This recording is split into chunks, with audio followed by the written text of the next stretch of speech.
setelah viral di media sosial. Didampingi kuasa hukumnya,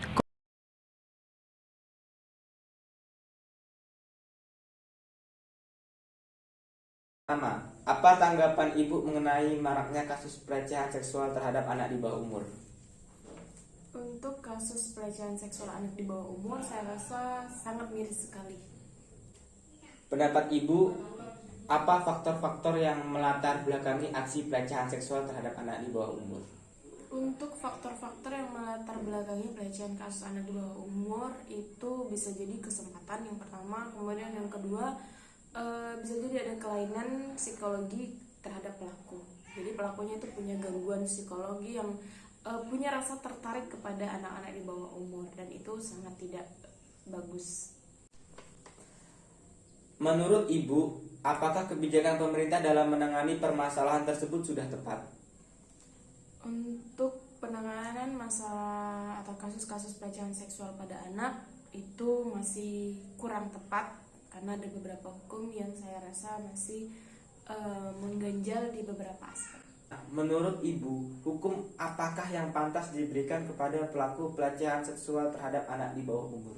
Untuk hukuman yang pantas menurut saya yang dapat diberikan kepada pelaku pelecehan seksual anak di bawah umur itu adalah hukum kebiri. Karena bagaimanapun juga anak di bawah umur itu harus dilindungi yang pertama. Kemudian jika memang itu terjadi, maka hukum kebiri secara kimia itu bisa dilakukan, dan saya rasa akan memberikan efek jera yang luar biasa. Pakai masker dulu, pakai masker. Pakai aja dulu.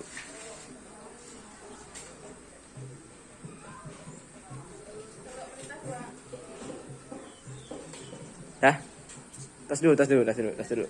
Oke. Ini saya akan mengajukan beberapa pertanyaan. Yang pertama, bagaimana tanggapan Mas mengenai maraknya kasus pelecehan seksual terhadap anak di bawah umur? Menurut saya itu pelecehan seksual terhadap anak itu sangat meresahkan bagi masyarakat Indonesia, terutama bagi anak-anak yang di bawah umur, karena mereka banyak kehilangan prestasi dan menghilangkan masa depan mereka. Gitu. Apa pendapat Mas mengenai faktor-faktor yang membuat maraknya aksi pelecehan seksual terhadap anak di bawah umur? Faktor-faktor yang menyebabkan anak-anak itu bisa pelecehan seksual, yang pertama yaitu kekurangan simpati terhadap orang tua, yang kedua terlalu luas atau terlalu berlebihan dalam menghadapi pergaulan, Pak. Apakah kebijakan pemerintah dalam menangani kasus pelecehan seksual terhadap anak di bawah umur sudah tepat? Belum, Pak. Menurut saya pemerintah kebijakan itu belum cukup, karena hukuman yang tepat bagi orang-orang yang melakukan pelecehan seksual yaitu pertama harus di penjara, yang kedua harus mengobati anak tersebut. Jadi apakah hukuman yang tepat bagi para pelaku pelecehan kekerasan seksual terhadap anak di bawah umur? Baik, yaitu pertama orang yang melakukan pelecehan seksual harus wajib dipenjara dan harus terkena sanksi Undang-Undang Dasar, Pak. Oke, mungkin itu saja ya. Cukup, terima kasih Saudara Akur. Oke, Mas Rio, bagaimana tanggapan Mas Rio mengenai maraknya kasus pelecehan seksual terhadap anak di bawah umur? Miris sih, karena gimana ya, ngeliatnya pun kasihan juga, takut juga orang itu tuh kena mental, jadi kalau mau main tuh jadi takut-takut.